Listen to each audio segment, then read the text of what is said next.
Welcome to the Between Stories, a series where I take you into the in-between chapters that echo through everything you hear on the show. All right. Hello, everybody. Welcome to the Between Stories. So awe has been on my mind, especially since our last episode with Kim Nolan, and she talked about awe so beautifully and spectacularly.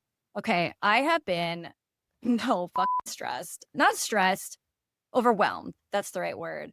I love making this podcast, like truly more than anything. It's the greatest thing I get to do. So thank you for letting me do that.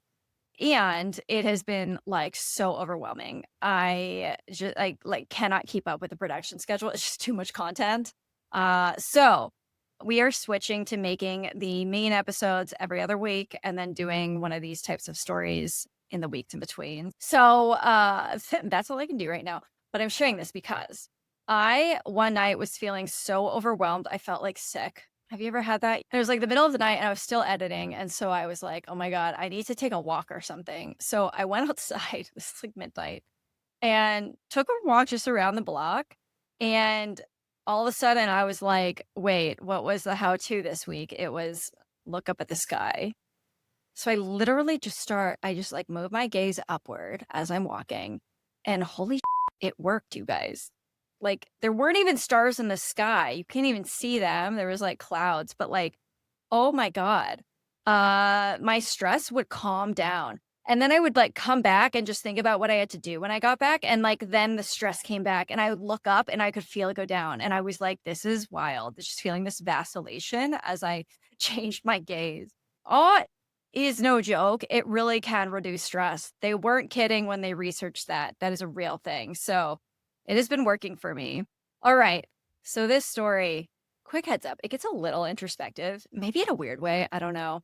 This is one of those stories that's almost hard to describe without like flattening it. But that's one of the things that's so overwhelming about awe, right? It suspends you in the moment. And sometimes you spend years after trying to put words to it. That's honestly what I was attempting to do here. I don't know if I succeeded. When I have shared this experience, it is wild how many people will then say, oh my God, I felt that too. I know what that's like too. Like, I think we all know this feeling. We just don't always know what to call it. This week, I'm calling it awe. So here's a story about awe and what happens when you try to share it with someone else. All right, thanks for being here.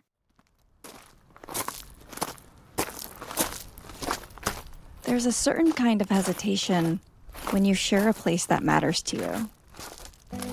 That was me. 6 miles into the Sierra. We were visiting California, one of those dry stretches of time split between borrowed sublets. I had first learned the ways of the backcountry in this place as a teenager, when I tagged along with a friend's family. Her dad showed me how to pitch a tent, use a camping stove, pack a bear canister. He woke us before dawn so we wouldn't miss it. We hiked up the ridge in the dark, and I stood there with them as the whole granite basin slowly turned pink. It was the first time I'd ever seen the sun rise like that.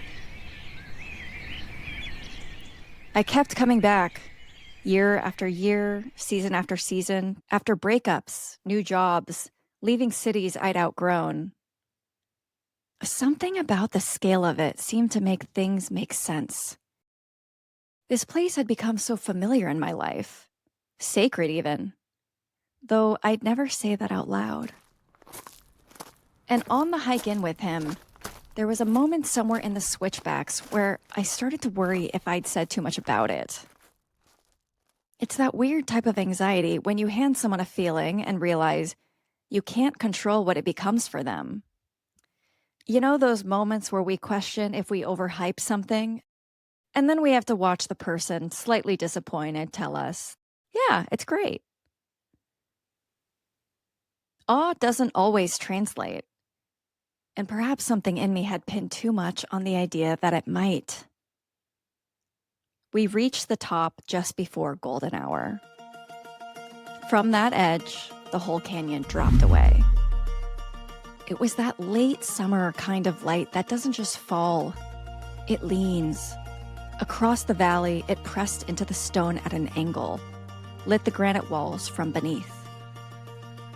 Booming waterfalls spilled quietly in the distance, thread-like from this height. The last of the sun's rays hit the hard granite and made it glow like bone. As he looked out, I saw it in his eyes as he stared out in silence. I knew that stillness. I'd felt it myself, stood right in that spot, trying to make sense of scale, of time, of space. As the last light drained out of the sky, 5 planets rose slowly above the western horizon. As the stars came out, the sky got denser, not darker. The longer I stared, the more it filled in. Not just the obvious constellations, but dimmer stars behind them, and fainter ones behind those. My eyes kept adjusting like I was falling deeper into some kind of dimension. I realized in a moment there were so many pixels of stars, there was no black in the sky. Just depth, just distance, just light. The Milky Way blanketed the night, like someone had pressed their hand into the sky and left an indentation. We stood there for a while before hiking back to our tent in the thick of the starry night.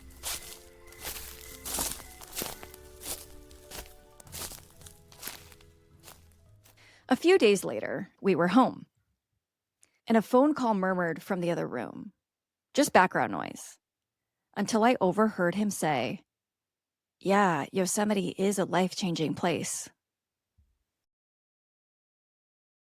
Sometimes I think we try to protect ourselves from disappointment by holding back our awe. Maybe we're afraid others won't get it, that we'll be met with blank stares or polite nods. But I wonder, what do we lose when we do that?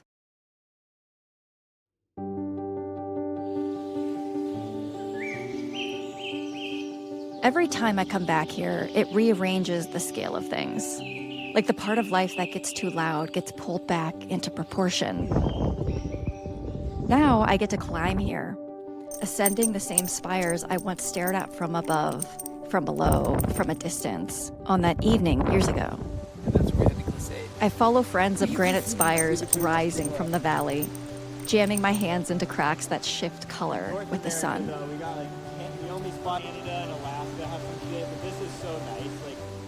I wonder what it is about this place, how a landscape can become a part of you. Is it the experience of pure, unadulterated awe? Something inherent in the fabric of human existence? I wonder if this is what people mean when they talk about transcendence. Because I now know that it wasn't just me who felt it.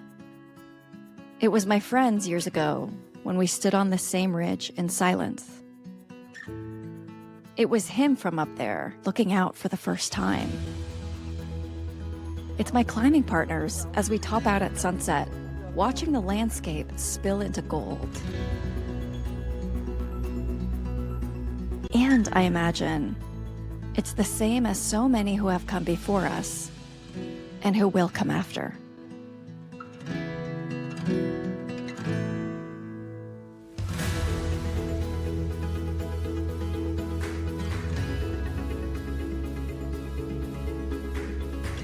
So that is a story about awe. It's also a story about vulnerability. The kind of thing where you care about something else, you want somebody else to feel it too, which is kind of an unfair expectation to them, right? Like, you can't have an expectation that someone feels anything, but it's kind of like that quiet hope that they might, because if they do, then they'll see you. And we want to be seen by people.